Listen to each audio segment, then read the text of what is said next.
Hello and welcome to episode whatever it is, 11 of the EFL Fantasy League show with me, your host Gary Hutchinson, and him.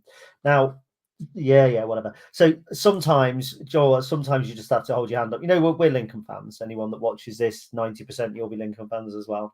We lost to Birmingham a couple of weeks ago, and at the end of the day, you just have to go, what can I do?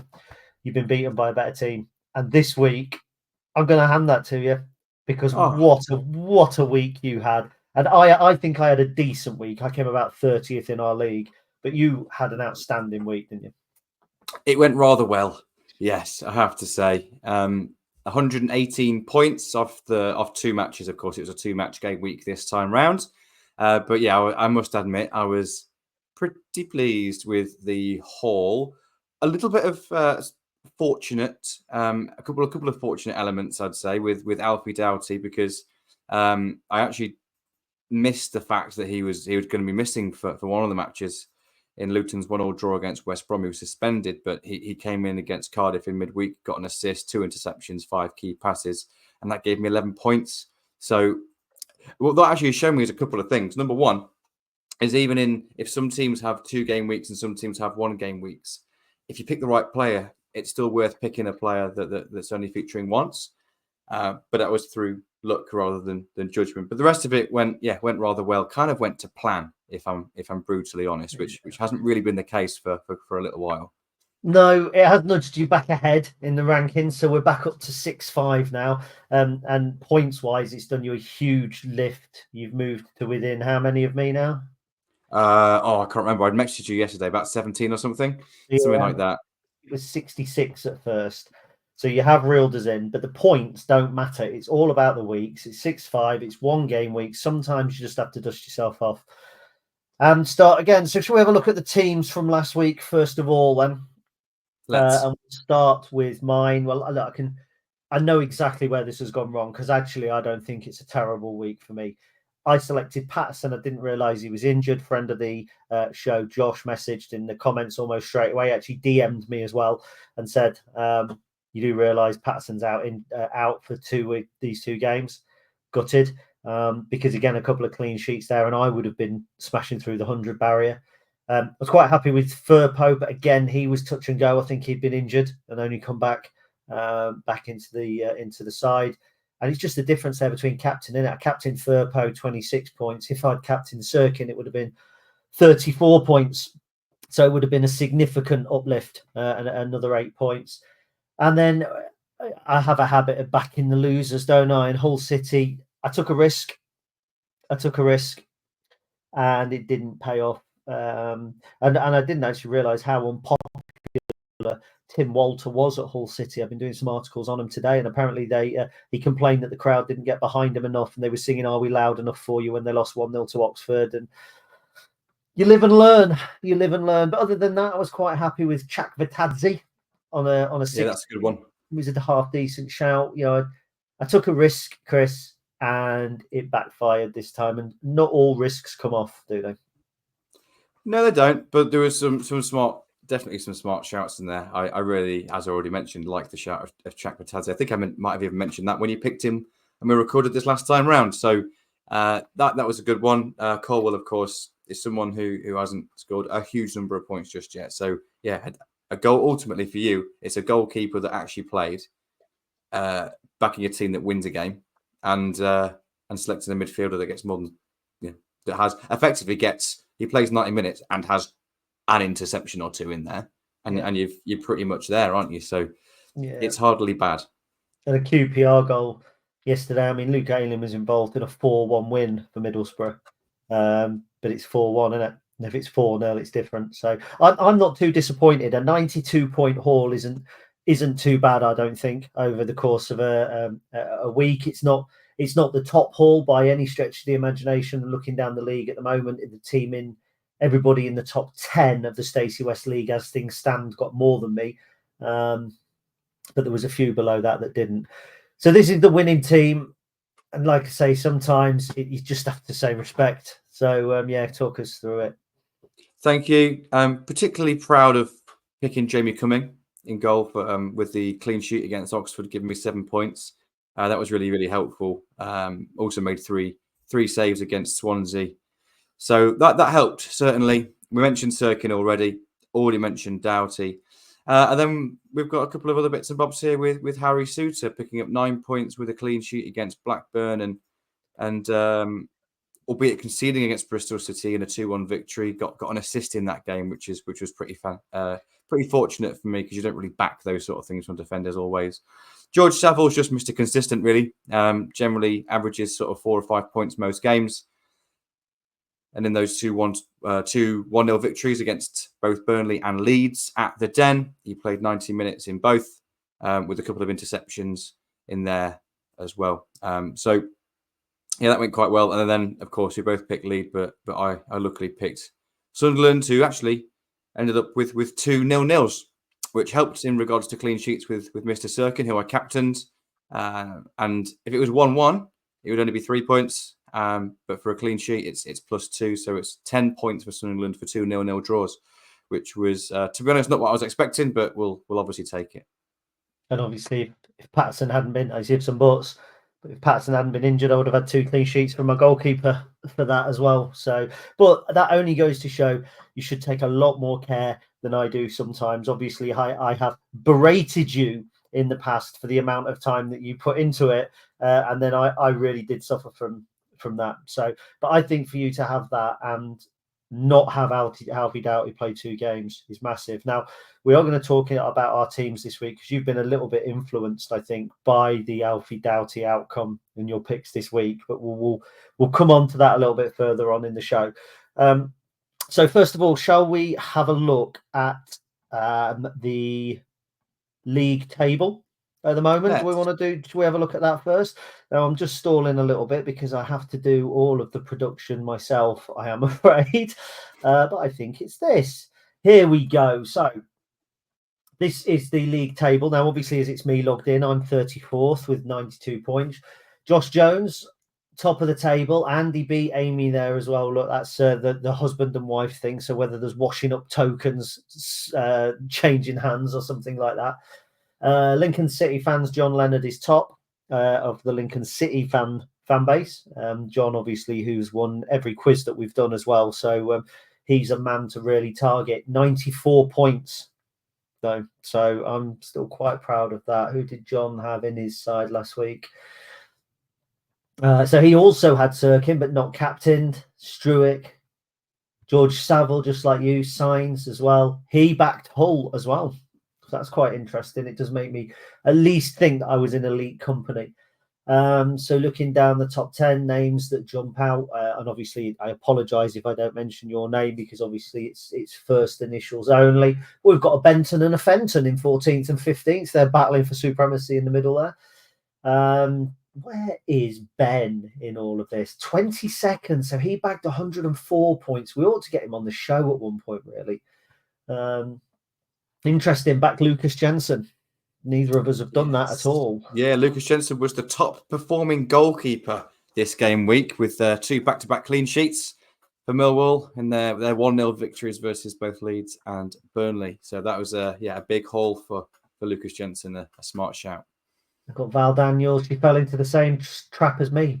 Look at that with Patterson. We've got Dave Tyndall. We saw Dave at a service station on the way home from Chesham the other night. Again, fell into the Patterson issue. -2 for Hayden Hackney. That doesn't happen very often. I think he was sent off, wasn't he, this week? Cornell above both you and I. But again, Patterson, a lot of people fell in. I'm making myself feel better as I go through this now. So there I am in 34th on 776, and you now are not far behind, I understand. 42nd on 759, and you've now overtaken Dean as well. Who did Dean have from the 1% club? So he also had Jamie Cumming. Pretty interesting pick there. Sakamoto, 16 points, doubled his points in a single week. And if we go all the way down to the bottom, it does give me great pleasure to do this because we know he's lost his login. Charlie Beeston on 9 points. Absolutely delighted with that. Rob Scott's down there on 3. Stu Wells actually got 36 this week. That's probably more by accident than anything.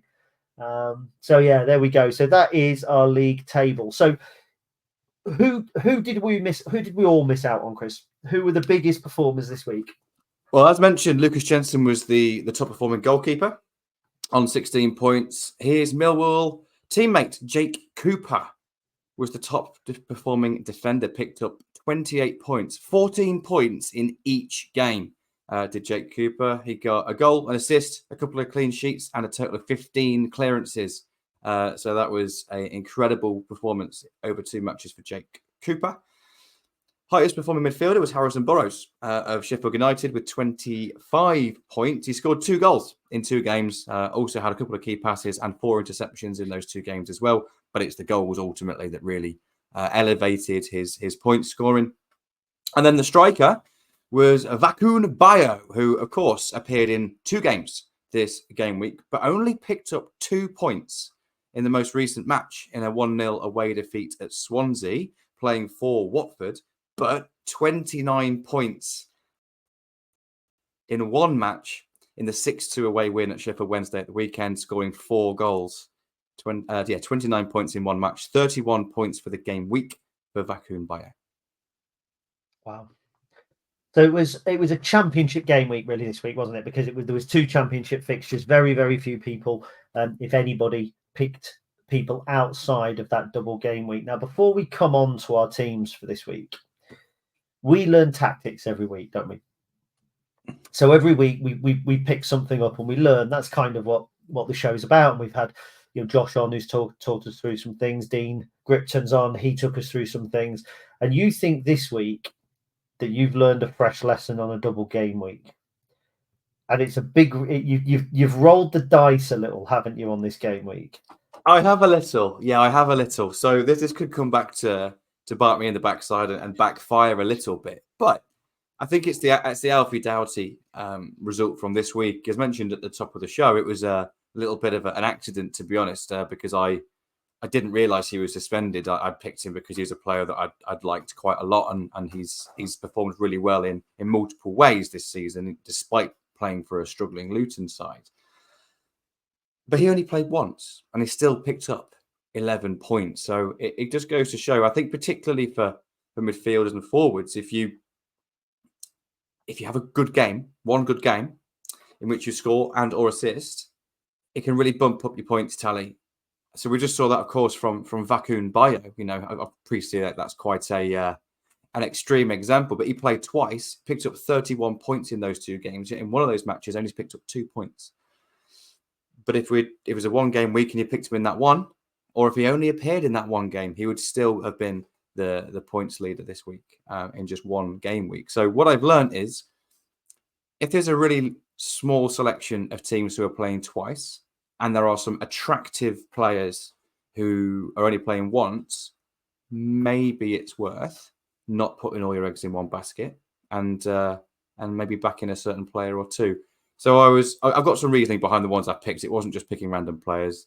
But of course, there's a bit of a special game week this week because it is a 2-game week for just 2 clubs in Burnley and West Brom. So they actually play, I believe, tonight at 8 o'clock. So tonight, Thursday, as we're recording. But that kind of ticks over into the next game week, and then they'll get both playing again early next week as well. So, I was mentioning before, it would kind of make sense then to stock your team full of West Brom and Burnley players. But maybe it isn't as simple as that. We'll see. We'll see how confident you feel once we've gone through our teams. I actually feel much more confident now of seeing your team, but I also think that it could be a masterstroke. But I thought picking Hull last week was a masterstroke. Now, to avoid things becoming stale on the Stacey West Real EFL Fantasy Football League show, we've been talking about doing challenges for a while. And there's been double game weeks. There's been weeks where we've struggled to kind of get the time in. So this week we have gone for 2 stipulations. So the two stipulations are, first of all, we only had 10% to spend. So what we mean by that is across our 7 players, we could only have players that had been selected up to 10% by 10% of the people. So for instance, if we've got a goalkeeper who's been selected by 2%, it means we've only got 8% to spend on the rest of the squad. So we were looking, it was trying to push us really out of our comfort zone. And I think more or less we've both actually gone within 7%, haven't we? We've picked players that generally have been picked around 1%, but we gave ourselves a spend, so it made it a little bit tougher.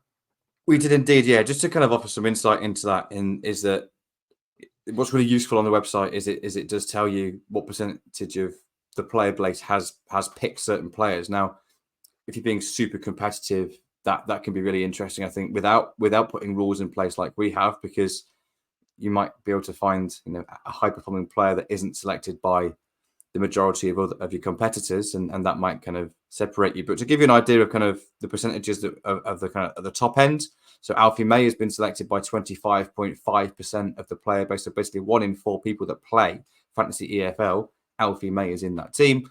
Ethan Ampadu is 22%. Meslier of Leeds is 22%.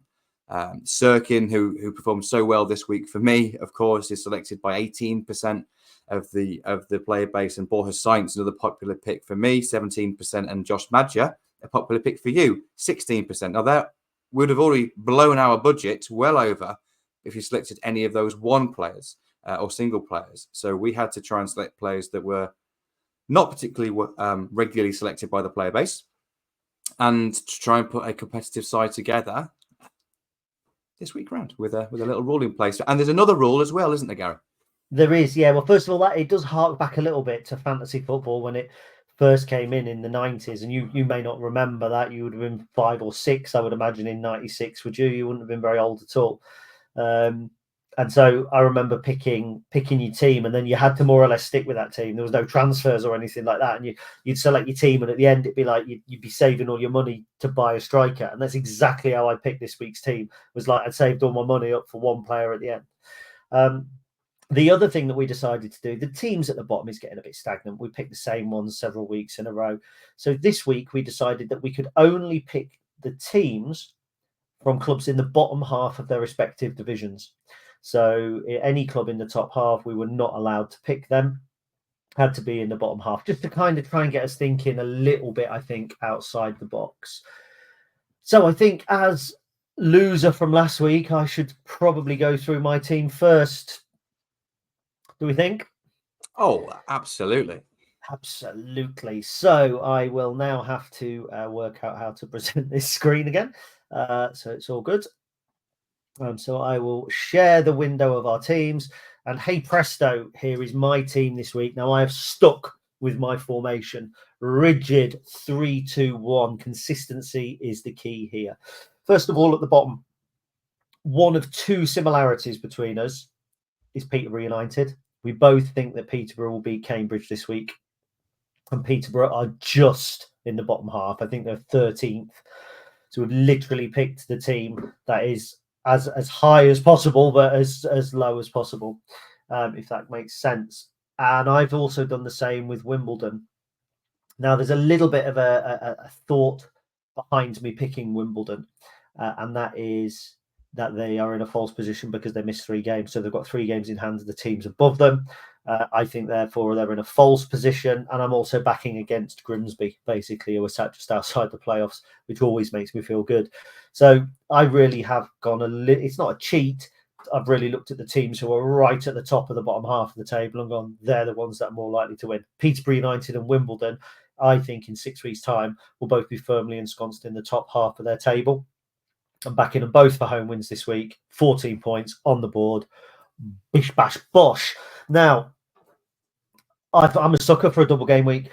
I'm a sucker for more points than prizes. And so I have selected 4 players, 2 from Burnley and 2 from West Brom.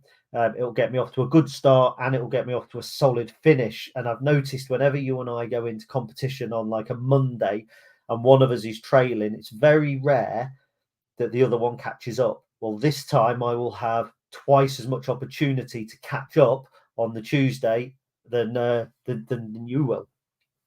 But we can't go for the top pillows. We can't go for the Josh Madgers. Now, I've been suckered a little bit by players I used to write about. So Semi Ajayi and Alex Mowat were both players that I wrote a lot about at Football League World 5-6 years ago. I quite fancy West Brom to keep a clean sheet or two. Now, they're draw specialists. They're not winning an awful lot of games. Burnley also not on a great run. Both teams who should actually be in better positions than they are. I think it'll be combative. I can see there being plenty of headers, a bit blood and thunder. I think that they will both perform well against Burnley. And then away at Hull, we've just talked, I backed Hull last week. I'm backing against Hull quite heavily this week with Ajayi and Mowat. And also I've therefore captained Ajayi as well. I think that he is a hugely underrated player, by the way, in fantasy football this season. And there is a reason for it. And I was just going to try and find it because I'd written it down and now I have lost the screen that I picked. But he's a threat going forward. And he can get goals. He hasn't scored yet this season. He's played in all 12 games. He's almost a banker to play. I'm really surprised that he isn't up there with the Sirkins and the Firpos of this world. I then backed 2 Burnley players. Again, just doubling up and looking to try and get those numbers in. It doesn't, if you're a midfielder or a defender, it doesn't really matter whether your team wins or loses if you do the right things, interceptions and clearances, I think it is, isn't it, for defenders? Yeah. Yes, it is. I was just going to say, clean sheets are massively powerful, aren't they? So they for are. a defender, if they don't get a clean sheet, then that can knock the potential score down. Now, I think that's the reason why defenders can sometimes feel a bit overpowered and can sometimes perform so highly. It's because if they happen to be part of a team that keeps a clean sheet that game, it's 5 points. That's a massive, massive boost to the overall score. But yeah, of course, if you've got a defender who's not kept a clean sheet, but has had a lot of clearances and tackles, then it's another way of boosting those numbers up quite significantly. Now, what I did actually mean to say, Alex Mowat's a little bit of a risk because he's on 4 yellow cards. So if he's booked against Burnley, he doesn't play against Hull. So I do kind of lose that advantage. But he's actually scored 3 goals this season. So why it makes it feel a little bit of a surprise that he's so far down the numbers being picked. But there we go. Cullen and Esteve, again, they're just regulars for Burnley. I'm just expecting them to get in there, not particularly score, get some tackles in, etc., and play more games than other people. So I've really backed that kind of double game week ethic here. Outside of that, well, we've both picked Ravizoli in goal. It's hard to ignore Wickham at the moment. And I kind of wanted to pick a Wickham player from somewhere else. But I was looking through their team and I'm thinking, I don't really want to pick any of them. Possibly Kone. I don't know. He was the only one I was considering as well. And that feels a bit kind of short-sighted because he's been really well recently, but has been coming off the bench in most games this season rather than starting. And it feels, despite quite ridiculous goal-scoring form he's showing in the last 2 or 3 games, it felt like a risk to pick Richard Kone. So, yeah, I agree with you. I had exactly the same thought because I like Wickham and I'm not massively sold on Wigan just yet either. But for me, I'm sure you're going to say the same here about Ravizoli, is Wigan don't score many goals. Wickham don't concede many. Yep. and Wickham are doing really well at the moment. Yep, it's a no-brainer. And I almost went for a Wickham defender, but I've gone for Fernandez. His average points took a bit of a hit. He was sent off a couple of weeks ago, but he still can pop up every so often. I think he's a threat in the attacking box. He's probably Peterborough's best defender at the moment. They're playing Cambridge. It's at home. It's going to go to form. I can see him keeping a clean sheet, and I can see him being a decent point scorer. And then finally, I spent all my money on Will Grigg, and it's basically it was between him and Jatta at Notts County, but Notts County are playing Doncaster, which is 3rd versus 4th. And if they were playing somebody who leaks goals, a team that leaks goals like Accrington, maybe I would have gone with Jatta, and I might regret that because me and Notts County have got a hate-hate relationship this season. I pick their players when they're injured. I pick their players when they're out of form, and I drop the players when they score. But Will Grigg is a goal machine in League Two, and if anybody's going to score this weekend for any League Two club, in my opinion, it's Will Grigg. So that is with Call and I this week. This is Substandard Liège. Yes, it is indeed. So we've already mentioned Ravitzoli and Peterborough. I will just touch on Peterborough though, because I was surprised by Fernandez's pick. To be honest, the rest of them make sense for the reasons that you mentioned, but I was surprised to see Fernandez in there, mainly because I do feel Peterborough will probably win this game, despite form. Peterborough on pretty inconsistent form at the moment, and of course Cambridge have won 3 on the bounce. This is a local derby as well. I can just see Peterborough conceding. I can see them winning because I think the level of talent going forward is better than Cambridge United, but I can see them conceding the goal. They haven't get a clean sheet for ages. So yeah, that's the. I was a little surprised by Fernandez. Well, Fernandez has scored 3 in 12. Good point. Yeah, exactly. So he's a threat at the other end, and if he gets a goal, then that already kind of counteracts it, doesn't it? But I do feel Peterborough will win, or at least have got a good chance of winning of the teams that we were allowed to select. I've also gone for the team literally highest up in the pyramid that I was allowed to select in Derby County. That was not necessarily intentional to pick 2 teams that happened to be in 13th. It was more in terms of opponents. So I'll be honest, I'm not a massive fan of Derby County, but I think they're solid. And I think Plymouth are the opposite. They're exciting, but they're not solid. And at home, I think Derby will have enough to keep out Plymouth.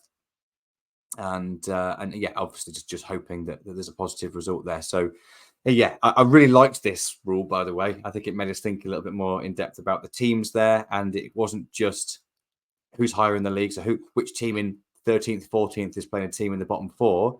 It was more about kind of like stylistically as well. What can we see happening here? I quite liked this little thought. Just to kind of touch on, in order to select our players, though, we mentioned that we had this budget to spend, but of course, people are selecting their teams and in their teams at all times. So the percentages can change. So what the rule was today is that at 5 o'clock, whatever the numbers were at 5 o'clock, that was the number that we had to write down to select ours. So normally I put a lot more time into this. I've done a little bit this afternoon in terms of shortlisting players, but maybe half an hour on my lunch break or so. But in terms of actually picking them, we have to do it at 5 o'clock, and then we're recording this at 5:30. So it was not a lot of time to pick these. So I'll talk through them now. So we have mentioned, of course, that there's a 2-game week for 2 clubs. So I've captained a West Brom player. The highest scoring West Brom defender is Torbjorn Hegem. So, of course, they're playing Burnley at home and then Hull City away. So I felt there's a potential for a clean sheet, certainly, in the game away at Hull. Burnley are not necessarily on the best of form at the moment as well. West Brom are draw specialists right now. So they have drawn their last 5 games. 3 of those games have been 0-0. 2 of them have been 1-1. So I think there's a reasonable chance of a clean sheet here. So I've captained Hegem for that reason.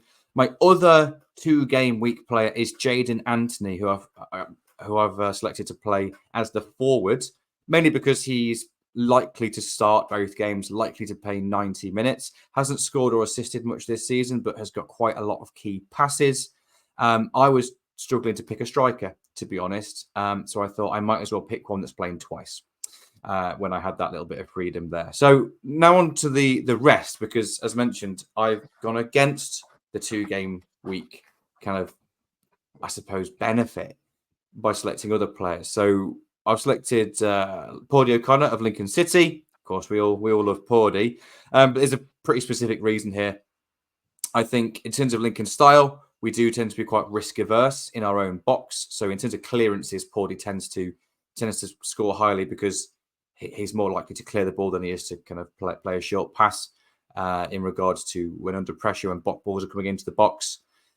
Bristol Rovers have conceded the 2nd highest amount of set-piece goals this season. Lincoln City have scored the highest amount of set-piece goals this season in League One.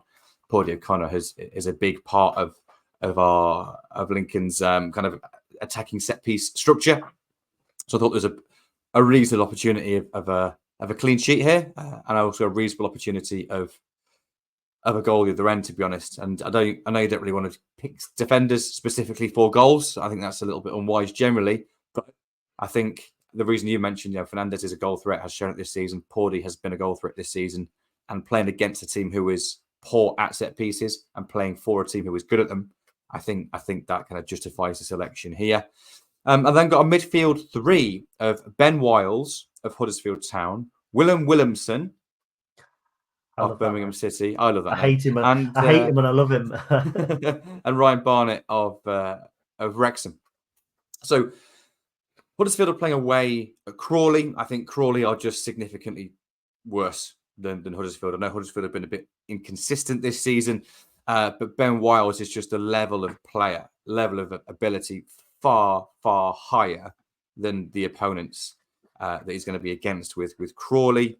He plays 90 minutes pretty much every single game, and in some games he's kind of cancelled out a little bit. He's not a massive player in regards to interceptions, in all honesty, but he is someone who has got a couple of assists and goals this season, and I'm just thinking he's got a chance of scoring.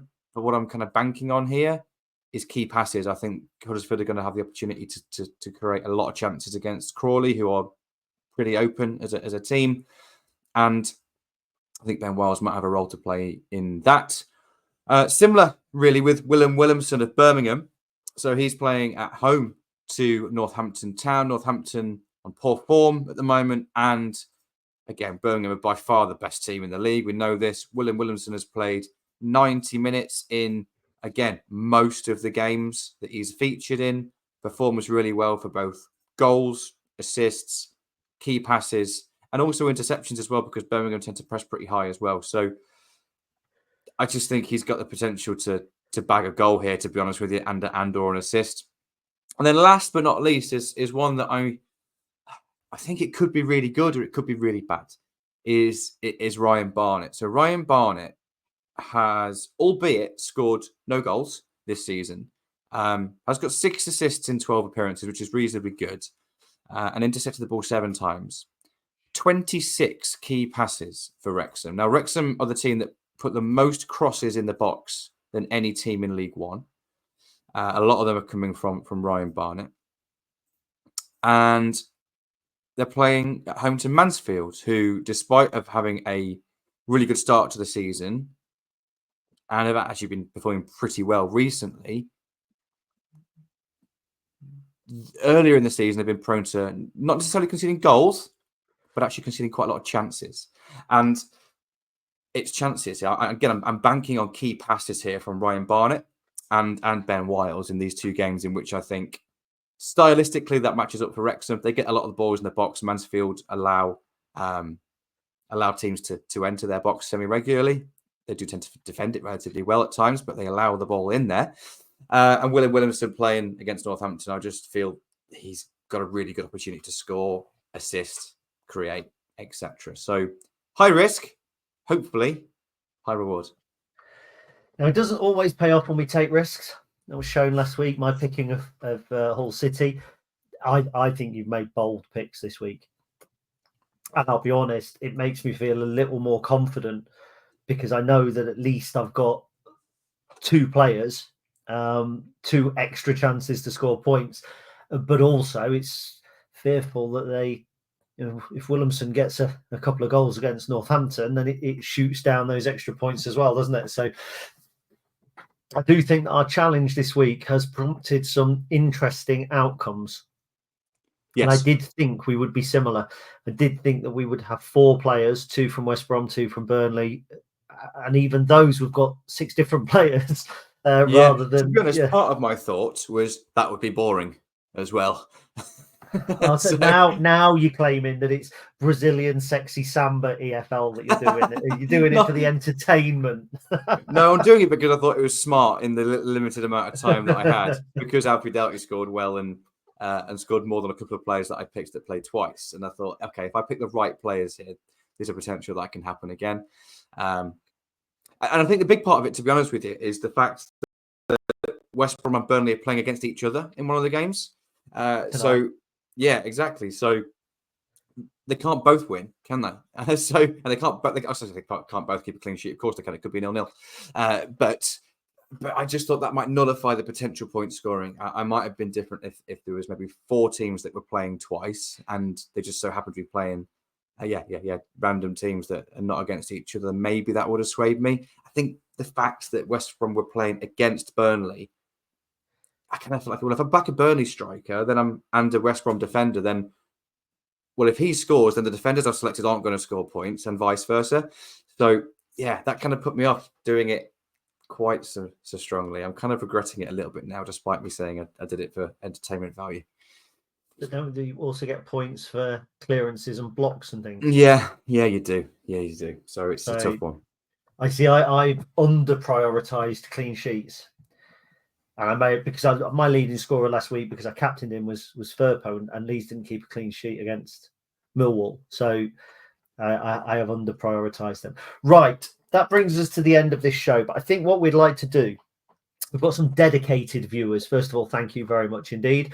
I didn't even say it's the show we enjoy making more than you enjoy watching, because we actually had some really nice feedback about the show as well. I don't know if you saw on YouTube. We had some quite nice comments, which I don't have to hand. So we'd like to reach out to you guys and say, what challenge would you like to see us undertake in the coming weeks? We're happy to take any suggestions. I think that we want to try and make things a little bit more interesting for viewers as well. So what challenges would you like us to undertake? Is there a spending challenge? Do we make sure we have to pick players from certain divisions, players from certain teams? I'd just be really interested to know what you think. I mean, I don't know, Chris, do you have any idea what challenge we might undertake next week? Oh, I think there's loads that we could do. It's just making sure that it's going to be entertaining for the people that are watching. So I quite like the idea of maybe only picking players that are playing away from home, or only picking players from teams that are in the bottom half. Maybe not just setting that to teams only. Maybe selecting teams in the bottom 4. I don't know. I think we don't want to make it ridiculously hard, but I think we want to make it that adds a bit of challenge. And ultimately what we want to have is that you and I to have totally different teams each week, really. So it's not the same team versus the same team, plus, with only a couple of differences. So anything that you can think of, guys, would be very, very, very welcome indeed. So, just to pick up a couple of the comments that we had last week, which we really appreciate. Borough Phil said, enjoying this as a general fantasy football addict. Nice to have a dedicated EFL show. Proud member of the Ricardo Santos fan club after last week. EFL Josh, obviously we've had him on as a guest. He put, the intro to your video is amazing. It makes me laugh every time. Music is so good. And the way Chris has his smug smile is a picture. John Leonard, obviously he's top of the Stacey West League in terms of Lincoln fans, but just behind Josh in terms of overall. He said, I enjoy this show a lot. Bear in mind that Doughty's suspended after picking up his 5th booking of the season, so we'll miss Luton's game, which actually worked out quite well. Then EFL Josh said that Doughty is suspended. Dean Gripton, so again, somebody's been on. I like Gary's team, bit more interesting with some left field picks. So there we go. That was some of the feedback from last week. Keep your comments coming. Apparently it's good for algorithms. So yeah. Anyway, that was week 11 of the EFL Fantasy Stacey West Challenge. Chris has edged back into a 6-5 lead after going 5-3 down. So that's 5 weeks in a row I lost. So I won 3 in a row, lost 5 in a row, and now won 3 in a row again. Will he win this week, or will I pull it back to 6-all? Again, leave your comments, like and subscribe. And all that remains to be said is up with Call and I. Up substandard Liège.